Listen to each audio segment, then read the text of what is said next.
बहुत सुंदर बात है, ध्यान रखिएगा। मंत्र, माला, आसन, 3 चीजें सभी लोग स्मरण करेंगे जितने आस्था पर सुन रहे हैं, जितने मोबाइल पर कथा सुन रहे हो। 3 चीजें हैं। मंत्र, बोलते जाओ। पहला मंत्र, दूसरे नंबर पर है माला, और तीसरे नंबर पर है आसन जिस पर हम बैठते हैं। मंत्र बार बार नहीं बदलना चाहिए, माला बार बार नहीं बदलना चाहिए, और आसन बार बार नहीं बदलना चाहिए।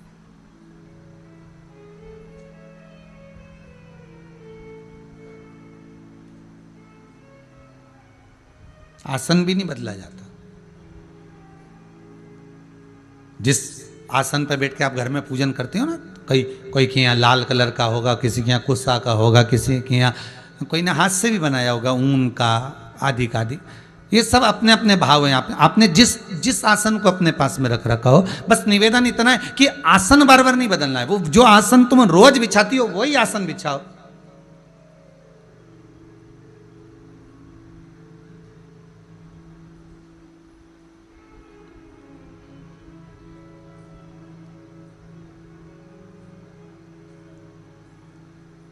उस आसन की तो महत्वता है।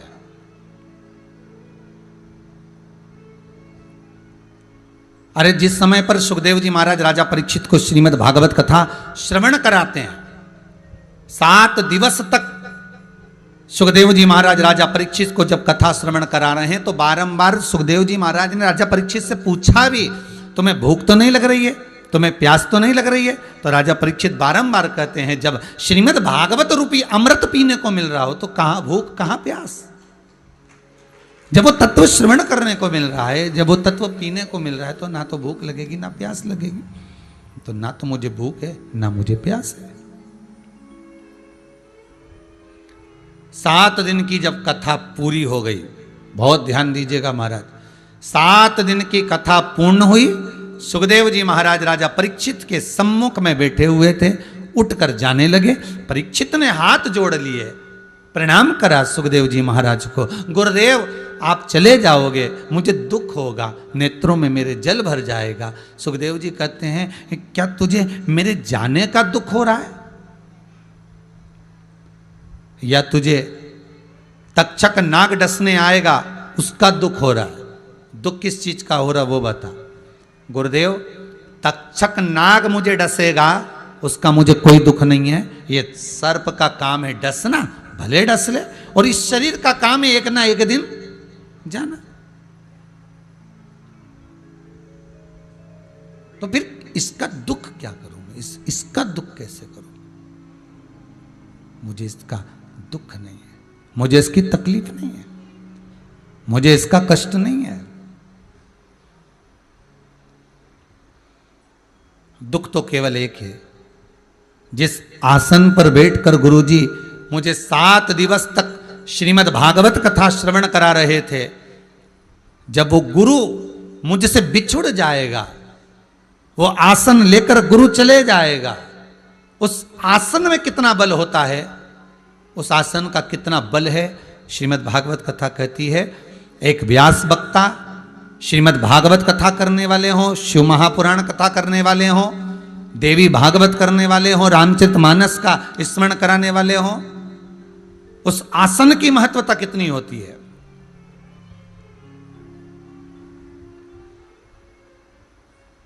कि जब वो आसन चला जाएगा, वो आसन जब उठ जाएगा, मेरा गुरु मुझसे बिछुड़ कर चला जाएगा, फिर इस जीवन से फिर कुछ रस तत्व रहा ही नहीं है। सब कुछ चला गया, समझ, सब कुछ समाप्त हो गया।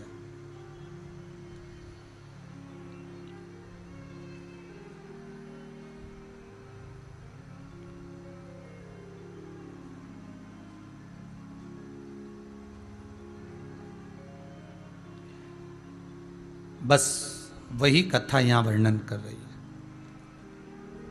आसन की बड़ी मूलता है। हम तो यहां तक कहते हैं, आप लोग अगर आस्था चैनल पर कथा श्रवण कर रहे हो ना, आप लोगों से इतना जरूर कह सकते हैं, कि अगर आप सोफे पर बैठकर कथा सुन रहे हो, कुर्सी पर बैठकर कथा सुन रहे हो, पलंग पर बैठकर कथा सुन रहे हो, या शरीर साथ नहीं दे रहा, जिस भी हिसाब से आप कथा सुन रहे हो, लेट कर बैठे हो, बैठे हो, लेटे हो, जिस भाव से आप कथा सुन रहे हो, हमारा निवेदन है, जब ऑनलाइन कथा सुन रहे हो, जजमान रघुवंशी परिवार ऑनलाइन कथा करवा रहा है और आप कथा ऑनलाइन श्रवण कर रहे हो, तो हमारा तो निवेदन रहेगा कम से कम 7 दिन में से 1 दिन तो आसन लगाकर कथा सुनो। 7 दिन में से कम 1 दिन उस आसन पर बैठकर कथा सुनो, जिस आसन पर आप निरंतर पूजन करते हो, निरंतर स्मरण करते हो, निरंतर अर्चना करते हो, निरंतर नाम जाप करते हो।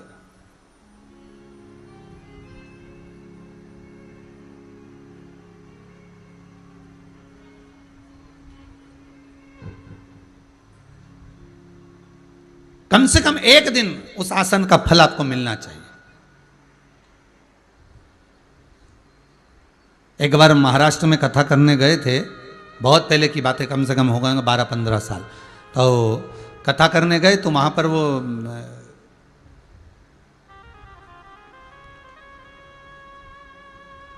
अमरावती से आगे का गांव है वो, तो वहाँ कथा करने गए थे। तो वहाँ जिस आसन पर बैठकर श्रीमद् भागवत कथा पंडित जी करते हैं, जिस आसन पर बैठकर शिव महापुराण की कथा होती है, जिस आसन पर बैठकर भगवान की चर्चा होती है, वहां उस आसन की बोली लगती है। वो आसन की बोली लगती है कि ये आसन, भैया ये आसन जजमान लेकर जाएगा कि उपाध्यक्ष लेकर जाएगा कि अध्यक्ष लेकर जाएगा। तो हमने पूछा कि भाई हमारे इधर तो मध्य प्रदेश में तो ऐसा होता नहीं है, ये बोली वगैरह तो हमारे यहाँ हिंदू धर्म के अंतर्गत हमारे कहीं मंदिर वगैरह में ऐसी कोई बोली और ऐसा कोई संवाद कभी हमने सुना भी नहीं कि आसन की बोली लगे, और ना कहीं हमने पढ़ने में आया, ना कहीं देखने में आया कि आसन की बोली लगे। तो हमने तो कहीं पढ़ा भी नहीं, देखा भी नहीं कि आसन की बोली लगे।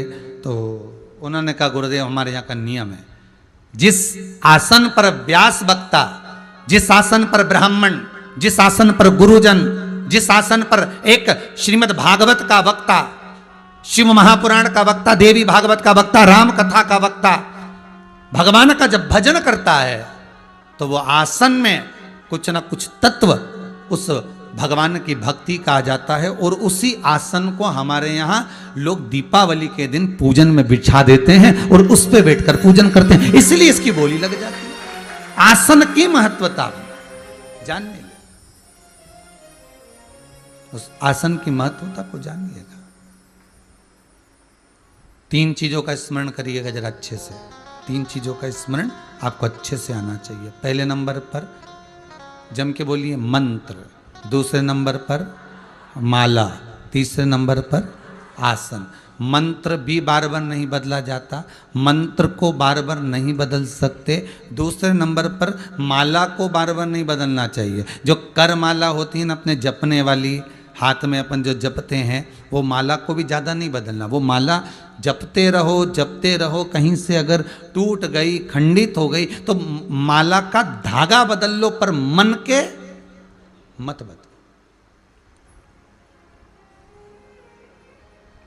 उस मन के को नहीं बदलना है आपको, धागा वाले बदल लो, पर मन का नहीं बदलना चाहिए। क्योंकि एक एक मनके में तुम्हारा मन जुड़ा हुआ है, भगवान की भक्ति जुड़ी हुई है, भगवान का स्मरण जुड़ा हुआ है।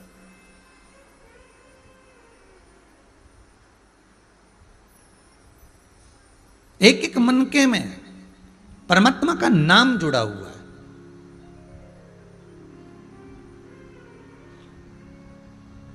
अरे कितना सुंदर बात है साहब। अब भले लोगों का फैशन हो गया, पर यहाँ फैशन की बात को छोड़ दो। अब लोगों का फैशन हो गया कि मंगलसूत्र भी लोग नई नई डिजाइन का हर 15 दिन में 20 दिन में बदल लेते। पर किसी सौभाग्यवती नारी से, बुजुर्ग माता से, किसी बुजुर्ग माता से, किसी सौभाग्यवती नारी से पूछना, गले का मंगलसूत्र, हाथ का चूड़ा और पांव का बिछूड़ा, बुजुर्ग से बुजुर्ग माताएं भी ना जाने कितने साल तक नहीं बदलती थी, कितने वर्ष। अब आज के ज़माने में तो लाल साड़ी पहनो तो लाल पहन लो, हरी पहनो तो हरी पहन लो, पीली पहनो तो पीली पहन लो। अब जब मर्जी पड़े, जब हाथ का चूड़ा उतार दिया, जब मर्जी पड़ी पाँव की बिछुड़ी उतार दी। हमारे यहाँ बुजुर्ग से बुजुर्ग माताओं से अगर आप पूछोगे तो बुजुर्ग से बुजुर्ग माताएं जब ग्रामीण क्षेत्र में, आप लोग कभी देखेंगे, अब तो शहरी क्षेत्र में आप लोग पल रहे हैं, बड़े हो रहे हैं, ग्रामीण क्षेत्र में आपके जो बुजुर्ग रहे होंगे, चाहे राजस्थान में, जहां उत्तर प्रदेश आदि जगहों पर, मारवाड़ में, मालवा में, जहां तुम्हारे बुजुर्ग रहे होंगे, उनके पांव में पायल की जगह एक मोटी सी कड़ली डलती थी।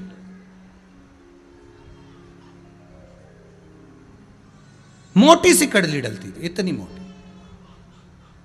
और बिछुड़ी भी कोई साधारण नहीं होती थी, बिछुड़ी भी डलती थी तो मोटी मोटी बिछुड़ियां डालते थे। सालों निकल जाता, सालों। और किसी किसी के तो बूढ़ी बूढ़ी अम्माओं के देखना 80-80 साल पहनता पहनता हो गया, वो वहीं की वहीं, वो हटे नहीं, वो दबे नहीं पहना। क्यों पहनना है, कारण क्या? अब तुमने साड़ी बदली तो चूड़ा बदल लिया, चूड़ा बदला, अब ना जाने पहले तो पंडित जी से पूछते थे, महाराज जी चूड़ी बदलना जरा मुहूर्त बताना, जरा कौन सी तारीख को बदले, हम कितनी बजे बदले, जरा मुहूर्त देख के बताना। अब आज के ज़माने में तो कहीं पंडित जी से पूछो तुम, राम जी राम, जाने तो दादा, ना तो काल घड़ी देखी ना मुहूर्त देखा, बस हाथ से चूड़ा उतारा और रखा, बदल कर दूसरा चली गई। अब ना जाने कौन सी काल घड़ी चल रही थी, कौन सा ऐसी घड़ी चल रही थी कि हाथ से वो चूड़ा उतरा तो उतरा की उतरा। शिव पुराण कहती है, हाथ का चूड़ा, पांव की बिछुड़ी और गले का सूत्र, मंगल सूत्र, ये बार बार नहीं बदलना चाहिए। प्रयास करो, आप बाकी का श्रृंगार जो बदलना बदलते रहो, सब चलेगा। ऐसा पहनूं चूड़ा जो कबहू ना टूटे। तो पुराण में, शंकर के भजन में, शंकर की भक्ति में एक चीज वेद व्यास जी ने वेदेश्वर संहिता के अंदर लिख दी। वो अपनी बुद्धि में भी आप अच्छे से उतार लेना। जितने लोग कथा सुन रहे हो, अपनी चित्त वृत्ति में वो बात उतार कर रखिए। जितना दान करा, जितना पुण्य करा, जितना सत्कर्म करा, जितना व्रत करा, जितना उद्यापन करा, जितना भजन करा, जितना कीर्तन करा, जितना नाम जाप करा, जितना ब्राह्मण भोज, संत भोज, साधु भोज, कन्या भोज, भंडारा, जितना भी अपन ने करा, नाम जाप, स्मरण, कीर्तन, दीपदान, अन्नदान, जो भी हमने करा, वो हो सकता है कि हमारे मरने तक छिन्न हो जाए, समाप्त हो जाए। क्योंकि पुण्य भी तो समाप्त होता है कि नहीं होता है? जैसे जैसे मनुष्य की उम्र बढ़ती चली जाती है, वैसे वैसे पुण्य भी हमारा घटता चले जाता है। कैसे, उसका अंदाजा लगा लीजिए। बचपन में तुम्हारे मन में पाप नहीं था, बचपन में तुम्हारे भीतर ना पाप है, ना कोई कपट है, ना छल है, ना बेईमानी है, ना प्रपंच है।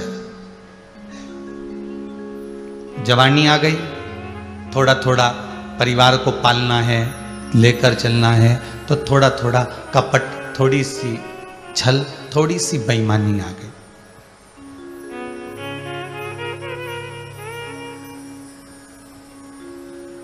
थोड़ी सी बेईमानी आ गई। इसमें से इतना सारा प्रसाद अगर भरा हुआ रखा है तो इसमें से थोड़ा सा एक पेड़ा निकाल लो, किसको मालूम पड़ेगा? चोरी तो है, किसको मालूम पड़ रहा है?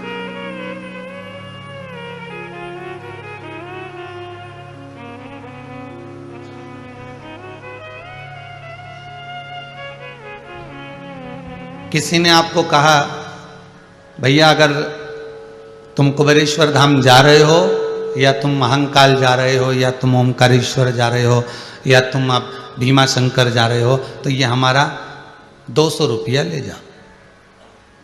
अब तुमने सोचा, ना तो वो यहाँ देखने आ रहा है, ना पंडित जी को मालूम कि 200 का है, ना रसीद माले को मालूम कि 200 का है। उसमें से तुमने अगर 100 खसका ली है, तुमने तो खसका लिया, पर उसने कितना खसकाया ये तो वही जान सकता है। तुमने तो निकाल लिया कि उसमें कोई ने देखा नहीं है, उसमें किसी ने भाला नहीं है, इसमें किसी का अंदाजा रहा नहीं है, इसमें कोई देख ही नहीं रहा। आप मन का धन कर सकते हो, पर अपने आप को आप समझा सकते हो, पर अंतिम क्षण जब प्राण छूटने का आता है, हमारा किया गया सारा पाप हमारे सामने एकत्रित हो जाता है।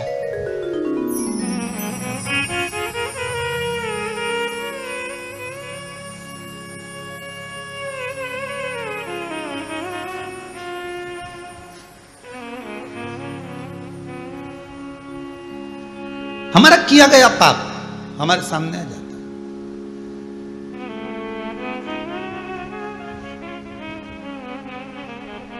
किसी बच्चों को नहीं मालूम कि इनके घर की स्टोरी क्या है, पर उसके घर के एक व्यक्ति को चुनाव में खड़ा कर दो, फिर पूरी स्टोरी मालूम पड़ जाएगी कि इसके काका जी ऐसे थे ने, फूफा जी ऐसे थे ने, बुआ जी ऐसी थी ने, नाना जी ऐसे थे ने, पिताजी ऐसे थे ने, भाई ऐसा था ने, कुटुंब।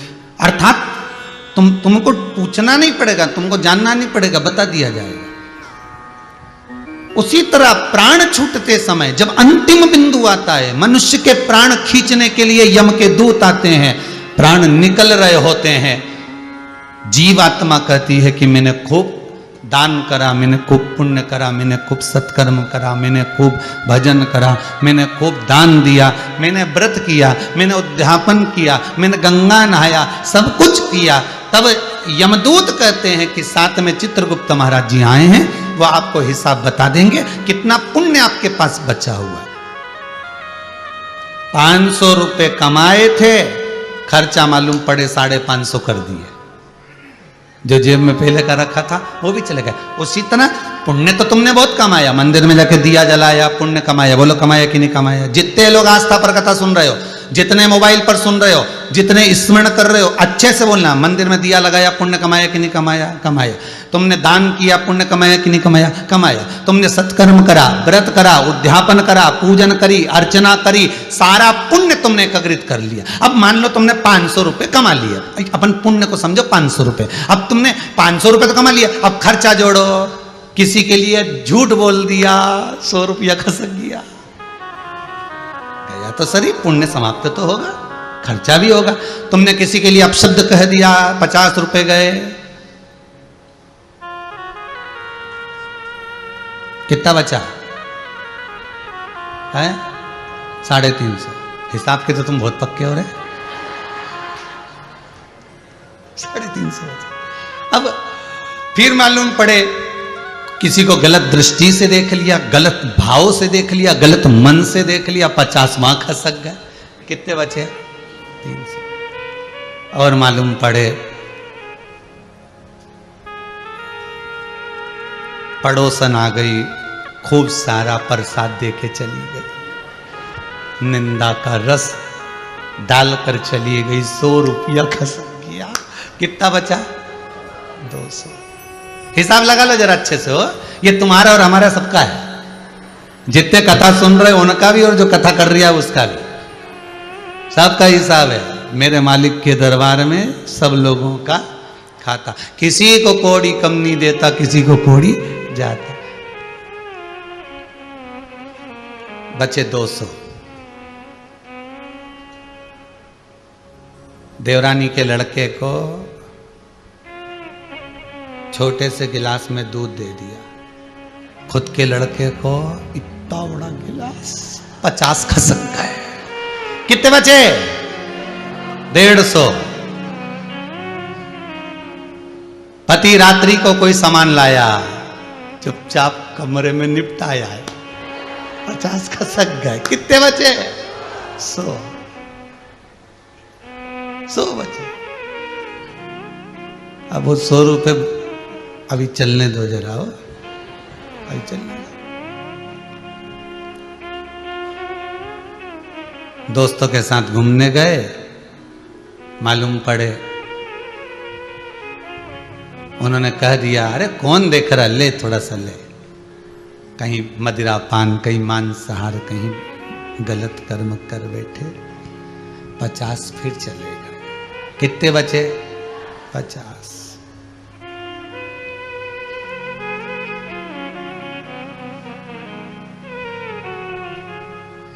परिवार में साथ में रह रहे थे, भाई बंधु कुटुंब कबीले से बैर उत्पन्न कर लिया।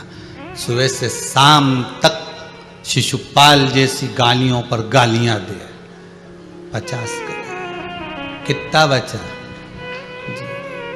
बस यही हमारा जीवन है। हमने पुण्य तो बहुत कमाया रे, खूब पुण्य कमाया। हम तो रोज मंदिर जाने, लोटा भर के पानी चढ़ा के आए, कितना पुण्य।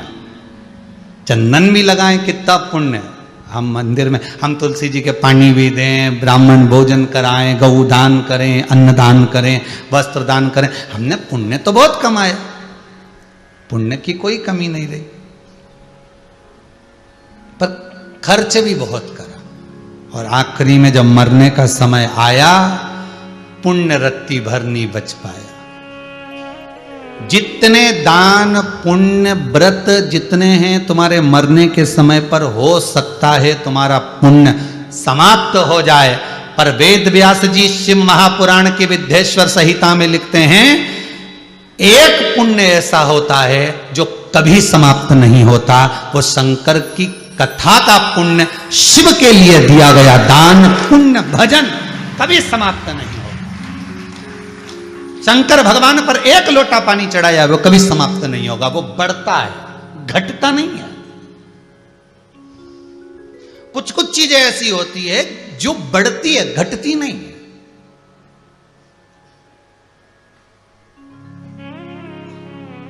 ₹90,000 का एक मोबाइल ले लिया तुमने, कितने का? वो कटा हुआ सेव फल, ठीक है? आज समझ गए ना तुम लोग?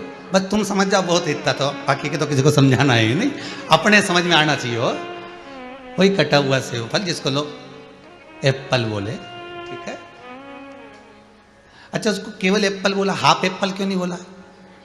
क्योंकि कटा हुआ तो है ना थोड़ा सा, पर फिर भी एप्पल ठीक है। अब 90,000 का मोबाइल लिया, वही 90,000 की 2-3 अंगूठी ले लेता। अब दोनों की कीमत देखिएगा। मोबाइल लेकर दुकान से नीचे उतर गए, घर चले गए, 1 साल के बाद में वो मोबाइल बेचोगे तो 90,000 का बिकेगा क्या? जम के बोलिए जरा। नहीं। जो सोने की अंगूठी तुमने 90,000 की खरीदी, 1 साल के बाद बेचोगे तो सोना का भाव बढ़ेगा कि घटेगा? बढ़ेगा ना। तो थोड़ा 200-400 रुपया तो ऊपर मिल ही जाएगा। बस यही तरीका है। सारे पुण्य समाप्त हो सकते हैं, पर ये वो स्वर्ण है, ये वो स्वर्ण है जिसकी कीमत बढ़ती चली जाती है। पुण्य समाप्त ही नहीं होता, उसका पुण्य बढ़ रहा है, पुण्य प्रबल होते चले जा रहा है, पुण्य घटता ही नहीं।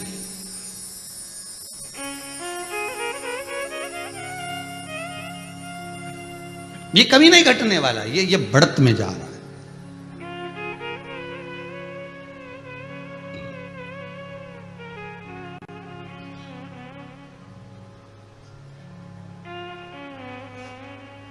और वो पुण्य कभी समाप्त नहीं हो सकता। शंकर का भजन किया हुआ, श्री शिवाय नमस्तुभ्यम का जाप, ओम नमो नमः शिवाय का जाप, ओम नमो भगवते वासुदेवाय का जाप, श्री कृष्ण शरणम ममा का जाप, भगवान राम का स्मरण आप जितना कर रहे हो, शंकर को दान किया गया, शंकर का भजन किया गया, शंकर का स्मरण किया गया, शंकर का नाम पर किया गया सत्कर्म कभी क्षीण नहीं होता, कभी समाप्त।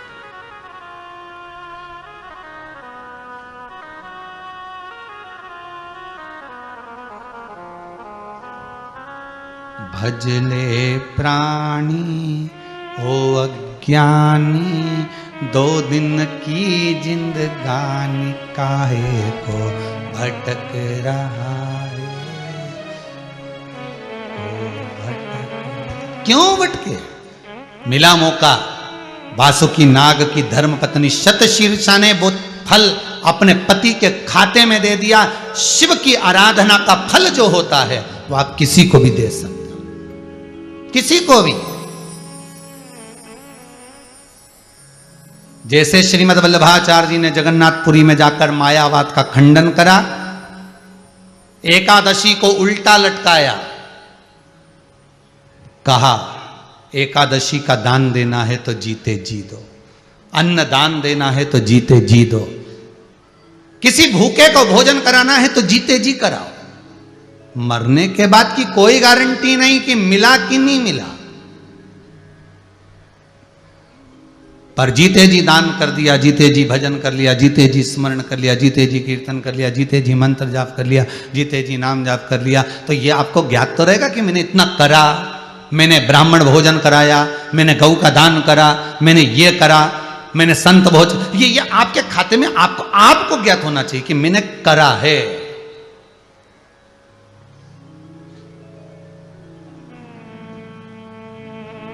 मैंने किया है, ये आपके भीतर होना चाहिए कि मुझे प्रसन्नता इस बात की। कई लोग कहते हैं अब तो भगवान की कथा सुन ली, भगवान ने खूब अच्छा कर दिया गुरुदेव, कोई कमी नहीं रखी, अब भगवान चाहे तो उठा कर ले जाए, मेरे को कोई टेंशन, सब कर दिया।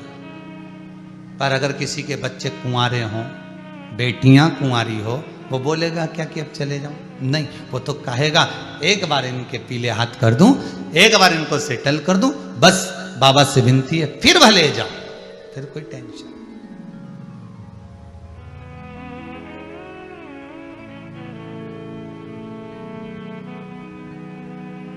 आज कोई एक आगरा से बच्चा आया हुआ था, लड़का, वो कह रहा था गुरुदेव कोरोना महामारी की दूसरी लहर में मैं भी चपेट में आ गया था, 75 या 80% फेफड़े बेकार हो गए थे। शायद कहीं बैठा होगा, अगर आया होगा तो कहीं ध्यान में होगा उसका। वो बैठा, वो खड़ा है, खड़े हो ना बाबू।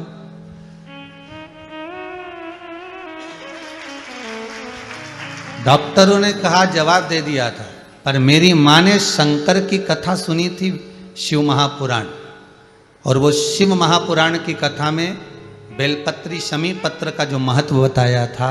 मैं तो हॉस्पिटल में था, कोई मिलने नहीं आ रहा था, सोच लिया था कि अब तो अंतिम बिंदु हो गया है, पर माता शमी पत्र और बेलपत्र के बल पर बचा कर लिया, इसलिए बाबा को प्रणाम कर रहे। बैठो बैठो, शिव कृपा ऐसी होती है, शंकर की दया ऐसी होती है, शिव करुणा सागर की करुणा ऐसी होती है।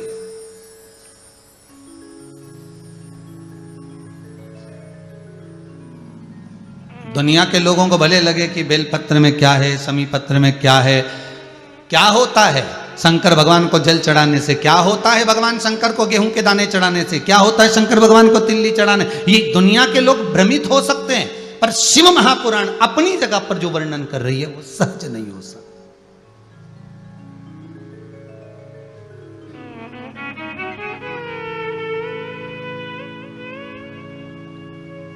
वो सहज नहीं हो सकता। भगवान शिव, फिर निवेदन करूंगा, उसको दिया गया एक अन्न का दाना भी आपको कब प्राप्त होगा ये शंकर ही जान सकता है। एक बेलपत्र आप शिव को समर्पित कर दिए, भले आपने उठाई धोई फिर चढ़ा दी, चढ़ाई चढ़ा दी तुमने धोकर, उसका फल कब प्राप्त होगा ये आपको नहीं मालूम पड़ेगा। वो बेलपत्र कब सामने आएगी, वो शमी पत्र कब सामने आएगा, आपको ज्ञात नहीं होगा, पर सम्मुख में आएगा। मत बुरे कर्म कर बंदे वरना पछताएगा, भगवान की आंखों से तू बच नहीं पाएगा, तू बच नहीं पाएगा। अरे ओ अज्ञानी मत करना दानी। हम अपने पुण्य को अगर छिन्न रखना चाहते हैं, अपने पुण्य को अजर अमर रखना चाहते हैं, तो शिव भक्ति ही एक मूल है।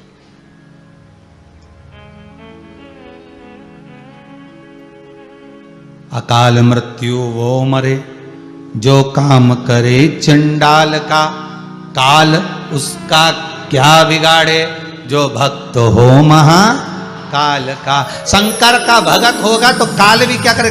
बात यहां अड़ी हुई है। तो केवल दोहा बोलने का नहीं है, इसको समझने का है कि शंकर का नाम लेने पर काल भी खड़ा रहता है। उसका कारण क्या है? क्योंकि इसका पुण्य क्षीण ही नहीं होता, तो काल को भी सोचना पड़ता है कि मैं कैसे पकड़ के लीजिए, इसका पुण्य तो इतना सारा है। इसने शंकर जी के मंदिर में दिया लगाया, इसने शिव जी पर 1 लोटा पानी चढ़ाया, इसने बेलपत्र चढ़ाया, शंकर की कथा सुनी है, तो ये पुण्य कभी समाप्त नहीं होगा। तो ये तो अजर और अमर रहेगा।